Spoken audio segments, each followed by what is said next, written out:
We did a whole video on cancer recently here on One Wellness, and we talked about all these lifestyle modifications, all these foods, things you'd like to avoid, things you'd like to have. You want to avoid smoking and alcohol and artificial processed foods and added sugar and refined flours. And you want to have a lot of fruits and vegetables rich in phytonutrients, antioxidants like broccoli and berries and tomato, all sorts of stuff, right? But leafy greens, without even thinking about that. If you know somebody that has cancer, or if you don't, are there any natural supplements? Are there any things out there that actually have been shown to kill cancer cells? Well, the answer is yes, but this is, for the most part, in animal trials, right? Nonetheless, they're worth noting, right? Because they've shown some promise in preliminary research for their ability to kill cancer cells. Now, before we even get into them, obviously if you have cancer, please talk to your doctor, figure out your treatment plan. Don't stop doing chemo and take this stuff. A lot of this stuff is good as an adjunct therapy, taken alongside chemotherapy. It improves its effectiveness and things of that nature. So it's not so black and white as to say, okay, I have cancer, I'm going to stop everything and I'm just going to take these, right? And again, most of them are animal models that they use to show the effectiveness of their ability to kill cancer cells. We have mushrooms on the list. Reishi mushroom. We have Maitake mushroom. We have lion's mane mushroom. We have turkey tail mushroom. Those have all been shown to have anti-carcinogenic properties and to kill cancer cells.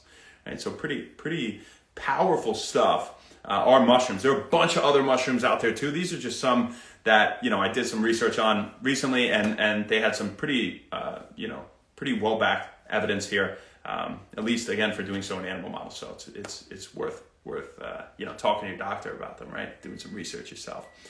Now, in terms of amino acids and vitamins and other types of food, we have things like vitamin D combined with taurine as a combination have been shown to kill cancer cells, right? Alongside chemotherapy to improve outcomes greater than chemotherapy alone, for example. We have ginger and lemon, right? Now, you see a lot of stuff on lemon, like it doesn't actually kill cancer cells alone. In the trial, I'm going to post a link to.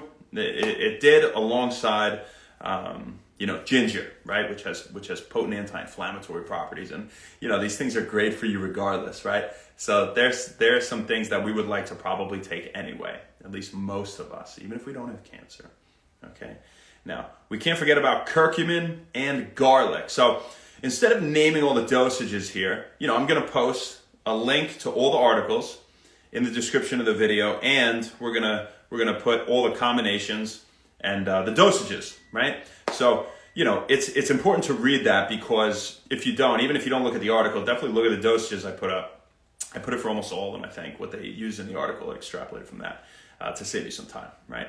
But you look at something like curcumin, right? And typically we say 1.5 grams in a day, 500 milligrams 3 times a day as a phytosome, meaning it's combined with a phospholipid or some source of healthy fat to help improve the absorption of it, right? Improve its bioavailability, we could say, right? How much we absorb and how much we use. And sometimes you see it combined with piperine, right? Now, interestingly, standardized to 95% curcuminoids, of course. Those are the bioactive compounds responsible for the benefit, baby. When you hear 1.5 grams in a day, that's for typically reducing inflammation, reducing joint stiffness, improving joint mobility in people with pain in people with osteoarthritis, right? Albeit exercise is top for that, right? People with OA for reducing pain, right? But it actually outperformed did exercise ibuprofen in a 1-month trial. People either took ibuprofen 600 milligrams a day a lot, or they exercised like 3 days a week, 70% max heart rate, doing cardio, and they actually had greater reductions in pain with the exercise, right? But without getting on a tangent, we have different dosages for different types of things, right? You look at Alzheimer's patients where they use alpha GPC, 400 milligrams 3 times a day, or people with mild to moderate forms of cognitive impairment, and they show improvements in cognition, facilitating production of the learning neurotransmitter, acetylcholine, facilitating learning and memory and focus and attention, all sorts of great things. Also motivation, arousal, and muscle contraction, right? But if you look to just enhance cognition itself, typically in healthy subjects, you'll find something like 300 milligrams in a supplement. 600 milligrams will also boost growth hormone, right? So it's not just knowing these supplements, it's knowing that sometimes more is better, sometimes less is actually more effective. look at vitamin D and taurine here. When we talk about vitamin D, you know, we always say, all right, 50 micrograms a day should probably do it. Daily recommendations anywhere from like 15 to 25 micrograms a day, depending on the demographic. If you're older or you have darker skin, probably need more, takes more sunlight to produce the same amount of vitamin D in people with darker skin. And as you get older, you don't quite synthesize it as efficiently, right? So you'd like to get a little more sunlight if you fall into one of those demographics. But when we talk about it here with cancer, interestingly, just 400 IU. So that's a lot less than that, right? As opposed to say 2,000 IU. So about a fifth, right, is what they recommend. And they say higher dosages actually, did not have a beneficial effect. So, you know, look at that. It was combined with 175 milligrams of taurine. The curcumin, we said 1.5 grams in a day for joint pain, all that kind of stuff, inflammation. This was 12 grams, so a lot more in a day. So you guys could read that. That's what we got for you. I hope you don't have cancer. I really do. I hope you don't know anyone that does. But if you do, maybe this could help. It is worth definitely doing some research into. Erica, God bless you. Congratulations on that. That's a major achievement. And, I'm really happy to hear that. Oh, yeah. That's right. It is. My pleasure. Yeah. So before we go, we got a little birthday up in the hizzle. And it is Logan Feldt's birthday. Happy birthday, man. This one is definitely your day in the book of When Wellness. And you know what happens when it's somebody's birthday now. At least this year on When Wellness. Happy birthday to you. Happy birthday to you. Happy birthday, dear Logan Feldt. Great rugger, great dude. Love you, man. Let me know next time you're going to order super, you get a little discount code to make that shit feel really good, but also not be a ridiculous price. Happy birthday, not that it is. Happy birthday to you and many more. Happy birthday, man. Hope you have the best day, and I hope you have a better night.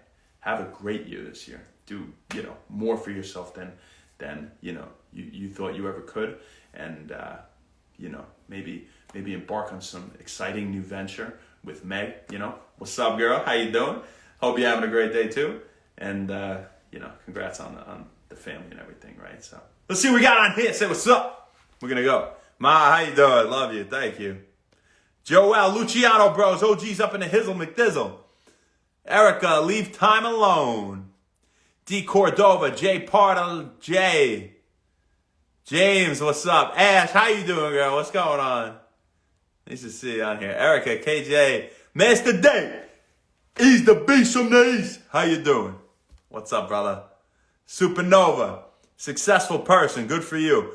Be lit and Rodham Rye. As for now. So we got for you, folks. We'll see you tomorrow, baby. Not sure where, not sure when, but we'll see you then. Have a great one. Thanks a lot. Happy When Wellness. See ya.